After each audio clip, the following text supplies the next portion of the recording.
Hey guys! So this is one of my daughter's rejects. I got it for her for Christmas and she doesn't like it, so it's mine now. So I'm changing up the format of my vlogs in a way, and that is that I was trying to stoke the flames in the hearts of people for Jesus, for love, for goodness, for peace through my florist videos, which you may or may not have seen.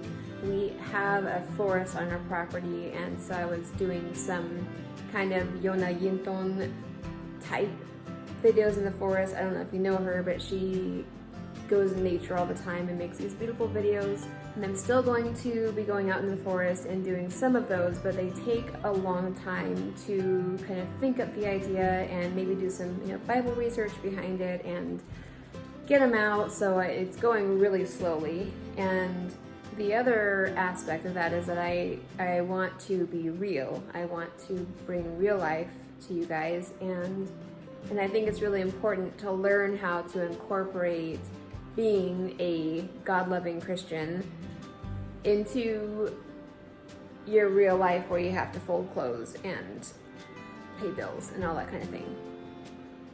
So here is what the videos are going to look like going forward. Is I want to create a dialogue with you guys. I'm gonna invite you into my regular life like I have in previous vlogs, but we're just going to have conversations, ongoing conversations between ourselves about living life as a Christian and living life in general. There's going to be some other stuff in there as well, just like life hacks and cleaning hacks and recipes and whatever I happen to run into in my life that I think is worth sharing, I'll share with you guys. But I'm aiming for us to be internet buddies, where I ask you questions about the Bible or about your opinion about certain Christianity stuff, certain passages, and you share your feedback, and then I bounce off of your feedback just as if we were sitting in the same living room together. I want my videos to make a difference. I want to make a difference. So difference happens with relationships. So I'm really hoping to create a community with you guys where we use the internet to talk and ask questions together, which enliven our heart and enliven our minds and our souls, most importantly. There's a gigantic bird. Bluebird. He is fat and huge. I don't know if you can tell. If I go closer, it'll probably scare him off. It's a big old bluebird.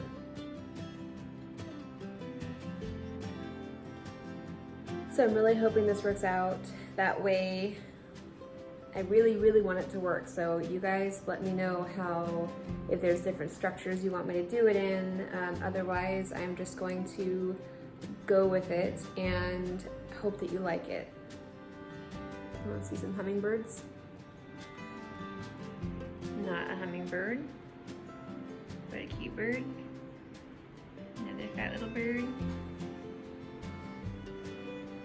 There's a hummingbird. There he is. Oh, there he is. There they are. They're fighting over the sugar water.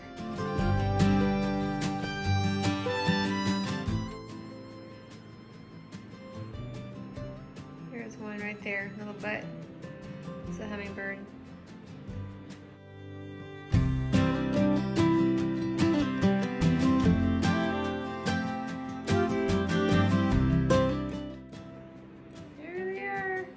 I love the hummingbirds. Oh, they're fighting again.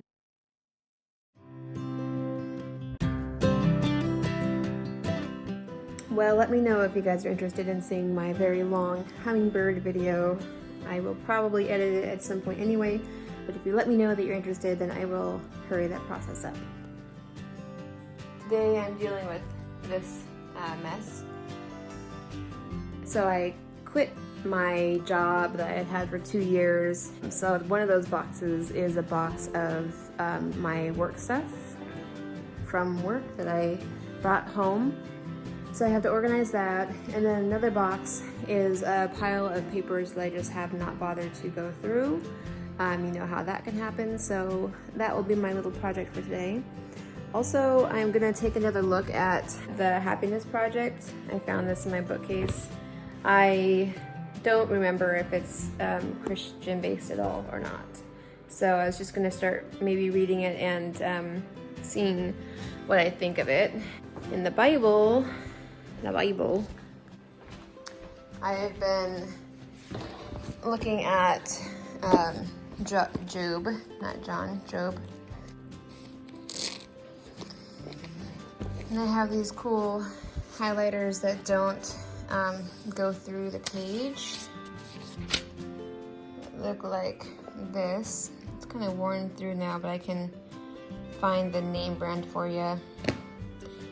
So, surely vexation kills the fool and jealousy slays the simple. That's pretty cool. For afflictions do not come from the dust. So this is like, I think that he's saying I think it's Job's friend who's talking now. Eliphaz speaks. So this is Eliphaz speaking. I think he's saying with this, for affliction does not come from the dust, nor does trouble sprout from the ground, but man is born to trouble as the sparks fly upward. How I interpret that is that when you have more for others to take, then trouble can come to you. But if you're from dust, then you have less trouble from others maybe, because they have nothing to take from you. But man is born to trouble as the sparks fly upward. I'm thinking that means that as a man rises higher in the ranks or in status, that trouble is born to him. And this is just really pretty. As for me, I would seek God, and to God I would commit my cause, who does great things and unsearchable, marvelous things without number. It's chapter 5. This is talking about when bad things happen to you. Behold, blessed is the one whom God reproves. Therefore despise not the discipline of the Almighty, for he wounds, but he binds up. He shatters, but his hands heal. So I believe that, let's see, is there a mustache? Yep, there's a mustache. So it's Mr. Penn, and these all came in a pack. There's many more of them, and some of them were I'll show you. So some of them are these kind of crayon tipped ones, which is what I use for the Bible, and then some of them are ink based ones, which I don't use on the Bible because that would bleed through.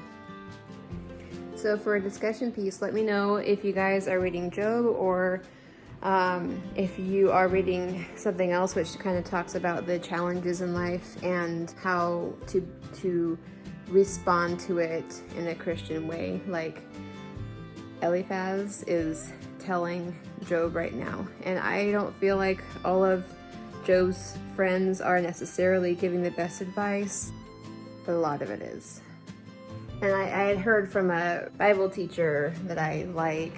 His name is Rabbi Zacharias, not Rabbi, but Ravi, R-A-V-I, Zacharias. He's dead now recently, but he said he didn't think that Job's friends gave the best advice. So let me know if you guys think that's accurate, or if you think that every word that Job's friends said was spot on. And let me tell you guys why I think that Job's friends gave some not accurate advice. So Job 1, verse 1 says, there was a man in the land of Uz whose name was Job, and that man was blameless and upright, one who feared God and turned away from evil. And then when Job's friends are talking to him, they're basically telling him that he must have done something wrong to cause God's punishments. So that's why I'm thinking that their advice or their response wasn't accurate, because they were assuming he must have done something to cause the ailments and sadness and tragedy that were happening to and around him.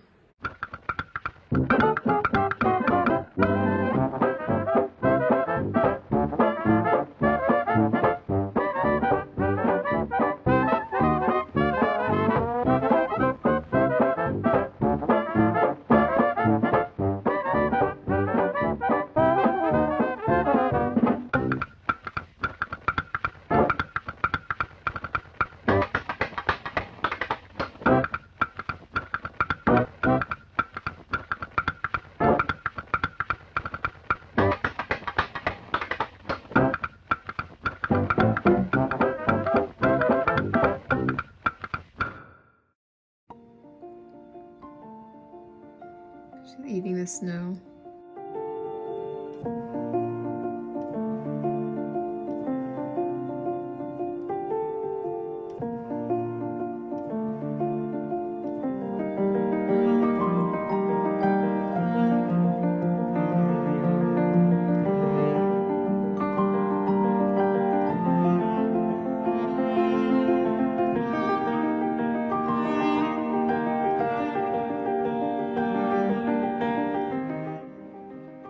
Responding to YouTube comments, mostly about nursing.